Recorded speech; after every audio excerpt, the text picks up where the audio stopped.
channel. We have it pretty warm in here, which is awesome. Freaking yes.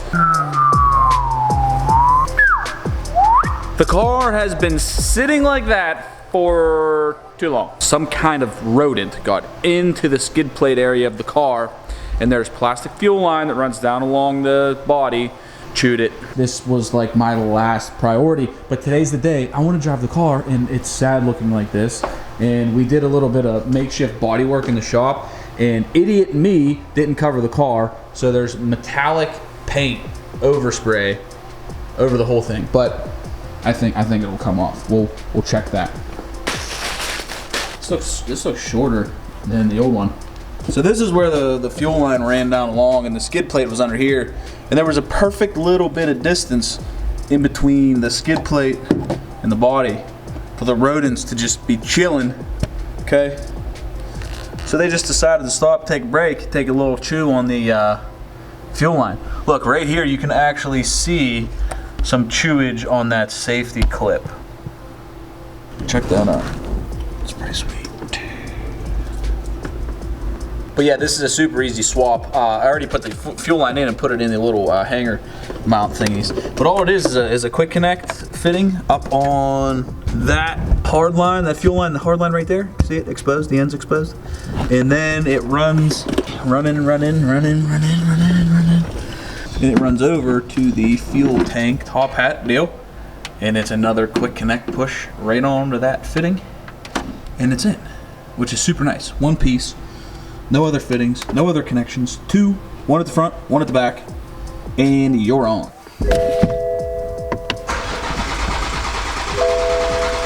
Come on, pump it, pump it.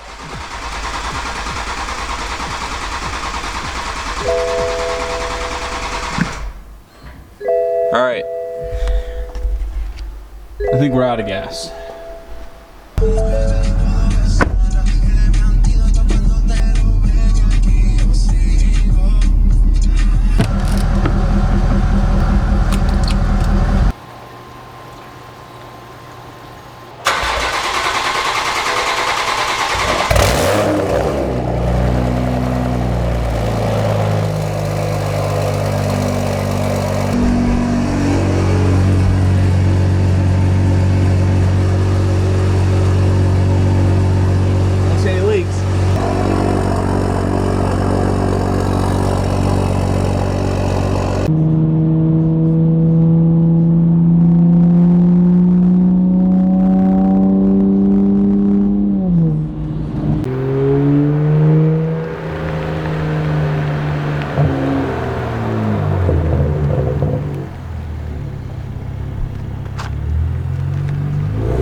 I can't reach that. I gotta get out. Almost slipped on my ass.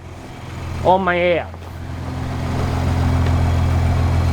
What are you doing, dude? Covered in paint overspray, metallic silver. How do you work this thing? Oh, look. Whip it real good. That's our guy. We're sending you an invoice.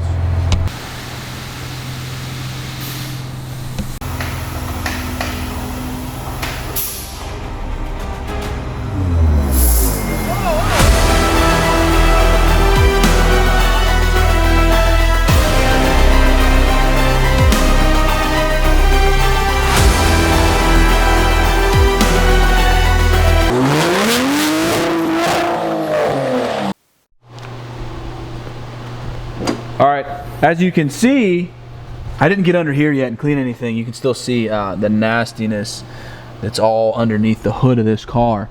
I literally can't believe that freaking a rat or a dang squirrel got in here, which is insane. Luckily they didn't do any electrical damage. So there you go, the vandalized Supra is officially fixed. The fuel line is done. The thing, it drives, these cars are extremely fun. I know they're like the most controversial, most hated car of 2020. But if you know someone who has one, ask them what they think of it, and then try to drive it, you know, if they'll let you. I don't know why they wouldn't let you. But right now, as the car sits, we're just running an E50 tune, hot, like told them to turn it up, and then a full ETS exhaust, 4-inch straight pipe all the way back, no mufflers, no resonators, and then their Pro Series big, huge monster downpipe, which it's a very, very good combination, a good sounding car, or a good sounding system for these cars. So I have some more parts on the way. I have some parts on the bench. I have some parts on the shelf over there.